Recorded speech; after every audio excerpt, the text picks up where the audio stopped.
10, 9, 8, 7, 6, 5, 4, 3, 2, 1. Give 3 high fives real quick. Come on, 3 high fives. Yes. I love it. Y'all are so fun. All right, once again, my name is Jake. Jake from? I do not work there. I'm the co-founder of Vive18. I started this business with my best friend, Tomas Barraza, and I'm gonna tell you a little bit about it. But first, I'm gonna share one thing about me, and then I wanna ask about you. So the first thing is, I love playing the drums. I started playing in middle school, and I still love it today. So I brought a cajon. It's called a cajon. It's a box drum. Who wants me to play something? Yeah. All right, let's go. So here's the deal. I will, but I'm gonna ask for your help. So during this presentation, we're gonna have some fun. We're gonna compete. And so we're gonna create 2 teams. Everybody, there's an invisible line right here. Everybody on this side, you're now team number 1. Let's hear it, team 1. Yeah, all right, everybody here. On this side, you're team 2. Give it up. All right, I love it. Y'all are competitive, I can tell already. This is gonna be so fun. So when I get on the drum, I'm gonna do something. So I'll play. If I kick my leg like this, it's gonna look stupid. But when I do it, y'all say, hey, ready? Hey. Perfect. When I go like this, y'all are gonna say, oh. Oh. All right, same rules, ready?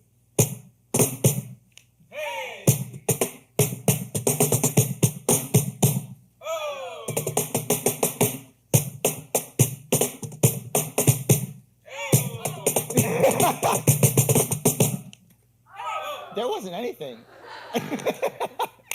All right, y'all, give it up for yourselves real quick. Give it up for yourselves.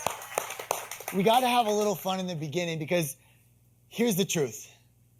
I've given this presentation probably 100 times, and every single time, I still get nervous. I'm thinking, man, what if I mess up? What if my drumming isn't on par today? It happens. What if nobody listens? And all these negative thoughts start coming through my head, and I get that feeling in my stomach. Y'all know what I'm talking about? But drumming, man, it makes me feel good again. I love doing it. I make great friends with music, and it gives me my confidence back. It's a skill set that I learned as a middle schooler, and it still serves me today. And so I told you one thing about me, and now I want to ask something about you. So my first question is this. What do you want out of life? And what I mean by this is if you could fast forward your life 5 or 10 years into the future, what do you want to happen to you? And so I'm going to put some things on the board. If I say something that you want, clap once. Who wants to go to college, take care of your family, make lots of money, help people, travel the world, become a better person, have a career you love, play sports, make an impact, create art or music, have great memories? Fine, bae. I notice whenever I ask this question, I'm like, hey, you want to change the world? They're like, yeah. Oh, you want to make an impact, make lots of money? Sure. Fine, bae. Oh, yeah! It is hands down really alarming. Like, but here's the thing. I've got good news and I've got bad news. Which one do you want first? Bad news. All right, we'll do the bad news and then we'll end on the good. The bad news is this.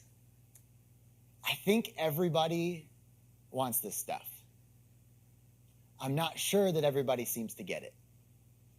The good news is you sitting here right now can absolutely have any or all of these things as long as the decisions that you make lead you there. You can have any of these things as long as the decisions that you make lead you there. And here's why I know this is true. I had a mentor back in school and he told me one time, he said, Jake, where you start in life is made by chance, but where you end is made by choice. And I remember thinking, like, what are you talking about? Is this a riddle? Where you start is made by chance, but where you end is made by choice. And he explained it like this. Well, Jake, you didn't choose who your parents are. You didn't choose where you're born, what time in history you're born. You don't choose how people treat you. The only thing that you have control over are your choices. And so when you focus on that and you can give yourself a direction, you can achieve all the things that you want, focusing on what you can control. Life isn't made by chance, it's made by choice. And the way that I make decisions today, this is why I was able to start a business at a very young age, is because I learned that we tend to make decisions in two different ways. We either look for shortcuts or skill sets. Everyone say skill set. Skill set. I remember I was in 7th grade. I had just gotten this new video game. It's called Guitar Hero. Yeah, you play Guitar Hero? Yeah. It's my jam in the 7th grade. So one day, done with track practice, we get home. I'm with my buddy Dave, and we're so excited. We plugged in Guitar Hero. We're jamming out. And it is, man, we're on fire. We're feeling so good. Then my dad walks in. He looks at us. He says, Jake, what are you doing? Well, Dad, this is Guitar Hero. All those songs from the 70s and the 80s that you love, I'm playing them on the guitar. And I'm feeling good. I'm like, he's going to love this. This is so fun. Instead, he gets that like lecture vibe on, and he crosses his arms like this, and he says, how often do you think you played this game? Well, I mean, we play video games for like an hour after school every day. Okay, so an hour a time, there's 5 school days a week. That's 5 hours a week. Jake, did you know that there's 52 weeks in a year? So just to make the math easier, let's say you take 2 weeks off from playing a video game. 5 times 50, 5 times 5 is 25, add the 0. Then he said this, Jake, are you telling me you're going to spend 250 hours this year pretending to be a rock star? I was like, ouch, Dad, what the heck? I'm playing video games with friends. I didn't need a lecture. And you know that happens, right? Adults try to give you advice, and you're like, that's stupid, you don't know. And that's what I did. I was like, whatever, Dad, you don't get it. But it stuck with me because I think what he was trying to tell me is that in life, you can take shortcuts or you can develop skill sets. And here's why I think, is because the next thing he told me was, what if instead of playing an hour of video games a day, you spent 15 minutes practicing a real instrument? You wouldn't need a video game to feel like a rock star anymore because you would be one. So you could play these songs for real. And it stuck with me so much because I think that today in our landscape where we live right now, we love shortcuts. The quick and easy way, give me that every time. We don't have to get out of our comfort zone. We don't have to do anything special. Just give it to me. If you want a meal, we put it in a microwave. In 90 seconds, we have it. If you want something to you, order it, and the next day you have it. We love shortcuts. But one of the biggest shortcuts I see people making today is instead of learning how to make friends, have fun, and feel good with skill sets and healthy things, we turn to a shortcut. Something like using vaping products, drinking, smoking, popping a pill, whatever that might be. Something that, hey, it doesn't make us better, but it's the quick and easy option, so I'm going to take that. And listen, I'm not here to tell y'all what to do. It's not my style. It's none of my business. I am here to tell you how I was able to start a business at a young age by choosing skill sets over shortcuts, and how you can make friends, have fun, and feel good no matter if you drink or you smoke or not. So I want to make a deal with you. First of all, I promise to make this fun, energetic, and we're going to have a good time together. At the same time, I'm going to tell you the truth. I'm not going to shy away from what's really happening in our world, and I'm going to share my story with you. And if it doesn't look the same as your story, that's okay. I'm just going to ask that just as I won't judge you if we're different, I'm going to ask that you don't judge me. Now, if that sounds cool, say, oh, yeah. Oh, yeah. I think I heard the Kool-Aid man out there. Oh, yeah. That was awesome. I remember I was actually just graduated high school, and that summer I worked a full-time job and 3 part-time jobs to pay for my first year of school. So I took it seriously. I also was watching my uncle struggle with addiction. So I made this one decision in school. I'm not going to drink. I'm not going to smoke. Even if that makes me weird, even if I don't have things to do on the weekends, I'm going to learn how to do this college thing without making an unhealthy choice, that wasn't really aligned with my values. Now, here's the thing. I knew it'd be tough, right? I've seen the media. College could be a tough landscape to make a decision like that. But I knew what direction I wanted to go in, and I knew what direction I wanted to avoid. And so I said, hey, I'm going to stick with it, and I'm going to learn how to make friends, have fun, and feel good without depending on that shortcut. And it was weird. On a campus with 9,000 people, I felt completely alone. For the first time, I felt like there was something wrong with me because I was making a healthy choice. And it turns out I wasn't alone, but I couldn't find the people that were like me. Everyone got all weird when I told them that what I don't do. And so what I had learned to do is I just became silent about my decision. It turns out I would end up starting a movement that proved myself wrong. I was not alone. That would turn into a business known as Vive18 today. I just didn't realize it yet. So I want to ask y'all, I had made this decision and I said, hey, I'm not going to drink or smoke, but it made me feel weird, right? And I think a lot of people maybe have that thought, but they tend to use anyway. And I'd struggled with addiction in my family. I'd seen the effects of it. Maybe you have too. But why do you think that people begin drinking or smoking? If negative things could happen, why do people still do that? Yes. Yeah, peer pressure? Absolutely. Okay, yes, stress or anxiety? Absolutely. Yeah, people tell me all kinds of reasons, Jake. Oh, well, I just wanted to fit in or loosen up and be social. Or, hey, it's what my family does. It's just normal. Now, is there anything wrong with these things? Are these bad things? No, I don't think so either. But can a substance actually give you these things long term? No, absolutely can't. And that's why it's a shortcut, right? It makes you feel good for a short while. It might alleviate the problem for a short while, but then when the drugs wear off, we get our problems right back. It's a shortcut.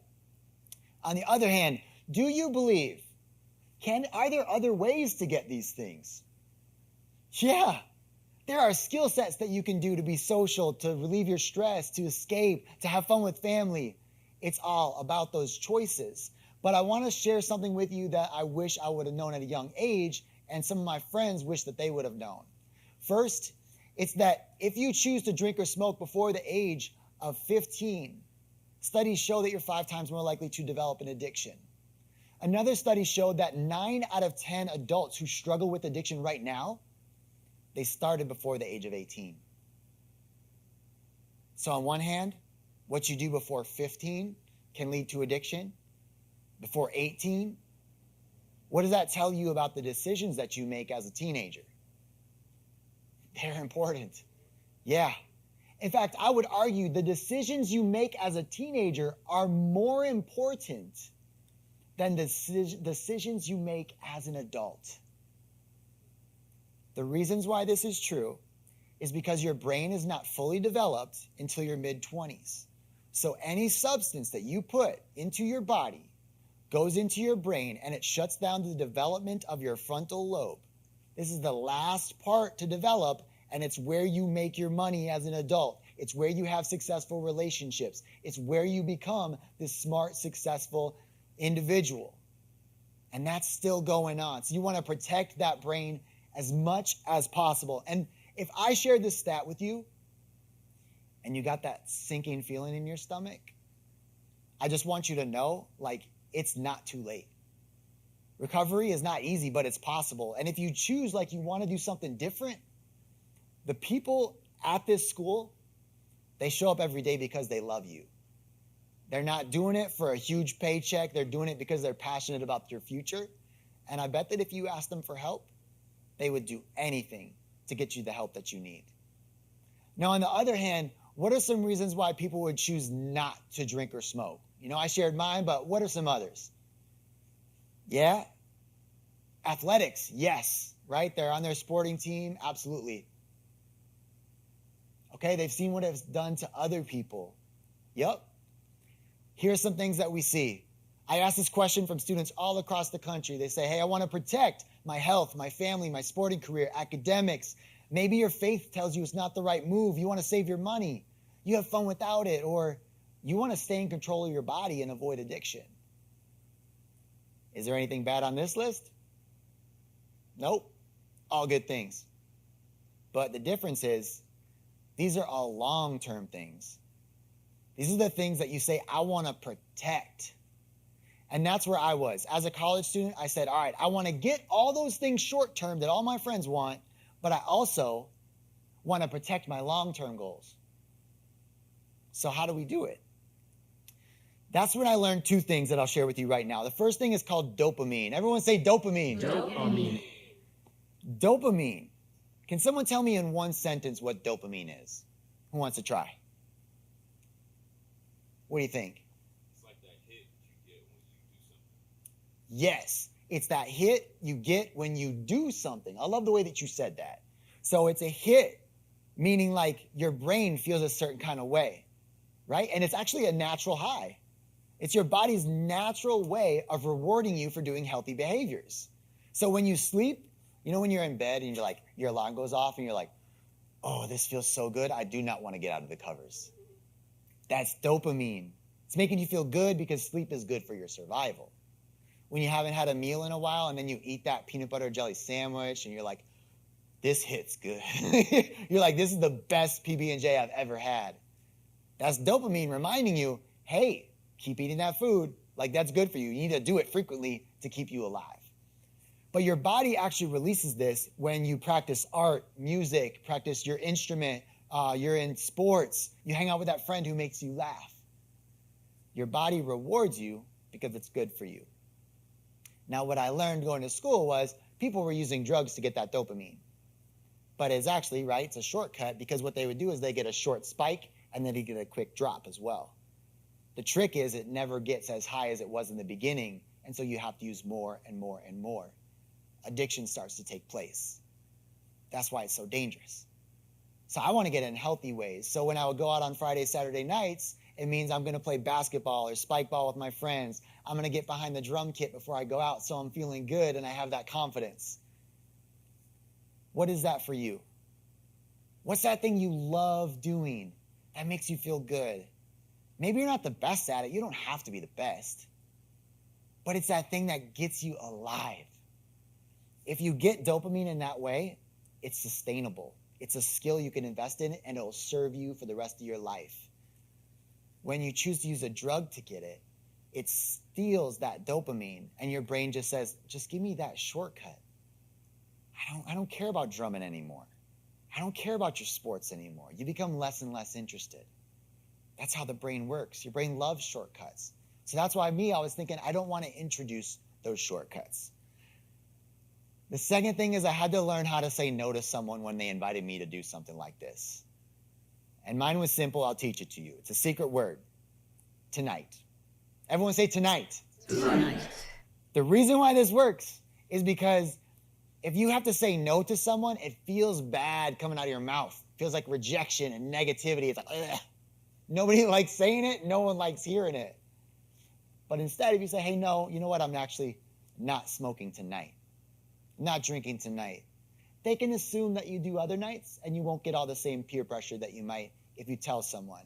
Now, I will say this. If you're confident enough in your decision to tell someone, just tell them, hey, you know what? I don't do that. And maybe you'll be a good influence on them. So at this point, I've shared a little bit about my story. I'm going to get us back in our teams, and I want to see what you know about today's substances. So welcome to game time. I'm going to need one volunteer from this side of the room and one from this side of the room. Who is surprised by that last question, right? 50% of high school students actually don't use substances. More than 50. 80% of middle schoolers don't use any substances. But we look around and we think that everybody does. See, I didn't believe it at first either. But I wanted to test it. I read a statistic like this when I was in college, and I thought, you know what? If that's true, I'm going to find out. Because, again, I felt alone on a campus with 9,000 people because I was making this choice. Are you telling me there's people out there? I want to meet them. So I had this idea that I would throw a college house party without any drugs or alcohol. You can laugh if you want to. It's a funny idea, and I was thinking like, hey, I just got to try this because if it's true, I want to find out. And so in one day, my buddy and I met 129 people, and we invited them to a sober house party. Now on a campus in Wisconsin, how many do you think wanted to come to a party like that? Shout out some numbers. 150, 2, 7, 0. I didn't even show up. I love it. By the end of the day, 9 people said no. 9 said no, 120 said yes. Not only did they say yes, they put down their phone number. So I'm thinking like, wait, this can't be true. I see people flooding the streets, going to bars and house parties on the weekends. How is it that this many people are saying yes? But I was like, all right, they're either, number one, they're telling the truth, they put their name. 2, maybe they just felt bad for me and they're like, oh, buddy, you have no friends. Okay, we'll come to your party. Either way, we got to test it out. We got to do it. The night comes around, we host the party, and I'd never done this before. So I have the event at my buddy Steve's house, and we fill up his small apartment. We text 120 people to come out, and we got it set up. We got a 5-gallon jug of grape Kool-Aid. We got a 5-gallon jug of cherry Kool-Aid. And then some people are playing some games, and there's this giant couch in the middle of everything. It's a good venue for like 30 or 40 people. I remember walking into my own party, seeing 85 people crammed in this tiny apartment, and there's one person having fun. Our DJ, he's got his little booth right here. He's like he's having a great time. And everyone else is so jam-packed in there, they're trying to dance, but they can't move. They're like, sorry, I can't help it. It's so awkward. Finally, this one guy recognizes us. He's like, hey, is this your party? Like, yeah, what's up? The Kool-Aid's gone. This party sucks. He leaves, and every single person follows him out of the room. And just like that, it's done. So I look at my friend, and I'm like, bro, that was awesome. Like, can you believe this many people showed up? Of course we failed. We've never done this before. There's no shortcut. This is a skill set. We've got to get good at this. How do we get good? We do it again and again and again. By the end of the semester, we had over 250 students coming to every single event. We were sponsored by Red Bull, Pizza Hut, all these national brands. And students around the country were asking, how can we do this at our school? We lived in a trailer traveling the country for 4 months teaching students, not just in college, but started getting requests from students in middle school and high school as well, saying, hey, we want to connect with our friends. We want to have fun. We need an outlet that doesn't sacrifice our friends or our future. Can you help? And I tell this to you just so that you understand. If you thought that drinking or smoking or relying on a shortcut in order to make friends, have fun, or feel good was the only way, I can promise you it's not. And I actually want to invite y'all, if y'all want my playbook, if you want to know exactly how to do this in your community, here's what I'm going to ask you. If you had something you thought was awesome about this presentation, please let me know in here because I'm going to make sure I keep that in. If there's anything you felt weird about or that didn't vibe with you, let me know that too because we always want to make this better. So if you take the next 90 seconds to fill out this for me, scan the QR code or go to talk.ac/Vive18 and then let me know your thoughts. I'll play some music, and then in 90 seconds, I'll come back, and then we'll close out with some more drums. We'll see y'all in 90 seconds. All right, thank y'all so much for doing that. I really appreciate it. To close this out, I said I would play some drums, but you know what? I'm going to teach you how to play. So in 60 seconds, I'm going to teach you how to play. Who wants to try?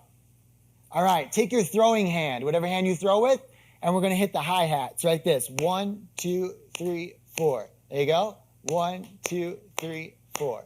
All right, ready? The next thing you're going to do is on 3, you're going to hit your other hand. So it'll look like this.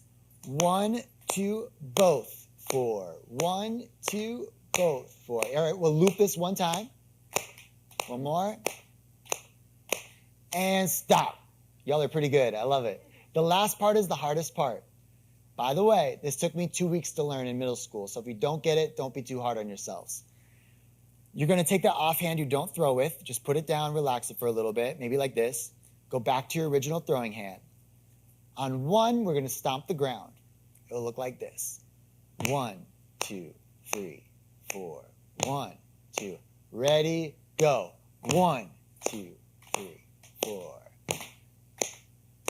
All right, when you're ready, we're going to try that other hand. 1, 2, both. 4. 1, 2, both. 4. 1. Hey, some of y'all got this.